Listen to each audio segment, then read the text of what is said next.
Déterminons l'expression des coordonnées cartésiennes du vecteur accélération ou des composantes du vecteur accélération. Donc dans ce repère cartésien, U de x, U de y, U de z.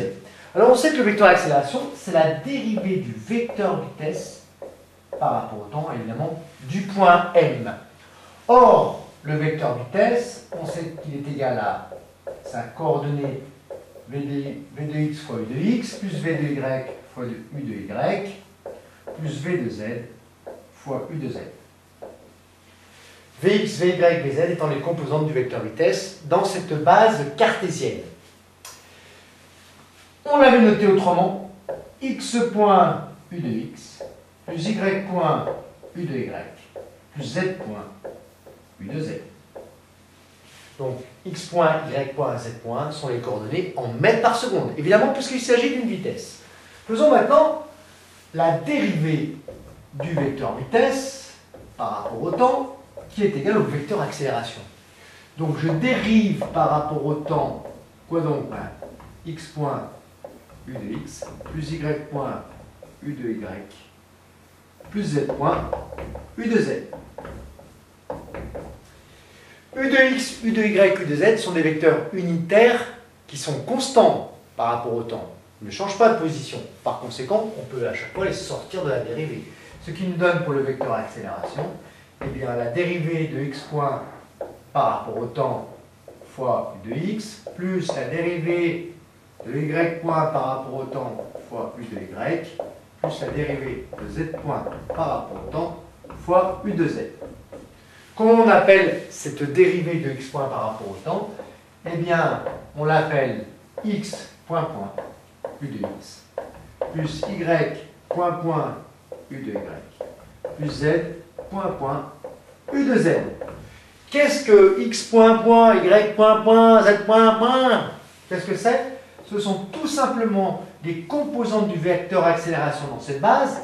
Donc ceci, c'est l'accélération sur l'axe des x qu'on note a de x fois u de x, plus l'accélération sur l'axe des y fois u de y, plus l'accélération sur l'axe des z fois u de z. Prenons un exemple. Imaginons que l'accélération soit égale à 3 quoi? 3 évidemment mètres seconde moins 2, hein, unité d'accélération. 3 mètres seconde moins 2 fois u de x, plus 2 mètres seconde moins 2 fois u de y, et puis z, a de z, je le mets égal à 0. Traçons ce vecteur accélération.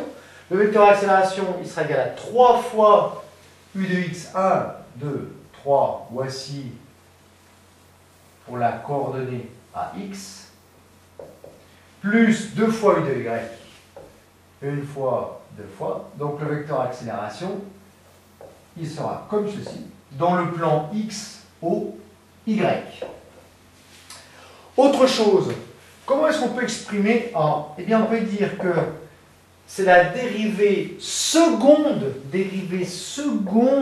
de x par rapport au temps. Pourquoi? Parce qu'on dérive 2 fois x. Une première fois pour trouver le vecteur vitesse, une seconde fois pour trouver le vecteur accélération.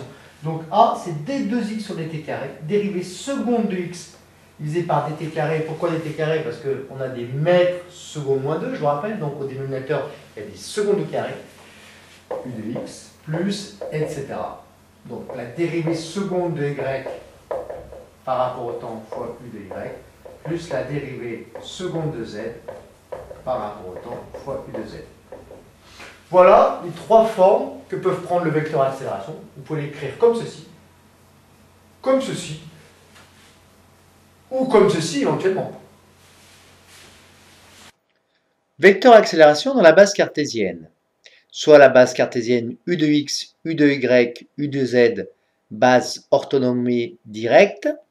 Le vecteur accélération a de t dans cette base est, de point à la ligne, a de t égale x seconde fois u de x, plus y seconde fois u de y, plus z seconde fois u de z. X seconde est la dérivée seconde de x par rapport au temps, y seconde est la dérivée seconde de y par rapport au temps, et z seconde, dérivée seconde de z par rapport au temps. Alors, on peut exprimer cette accélération d'une autre manière. Donc, A de t égale AX fois U de X plus AY fois U de Y fois plus AZ fois U de Z. AX, AY, AZ sont les composantes du vecteur accélération dans la base cartésienne.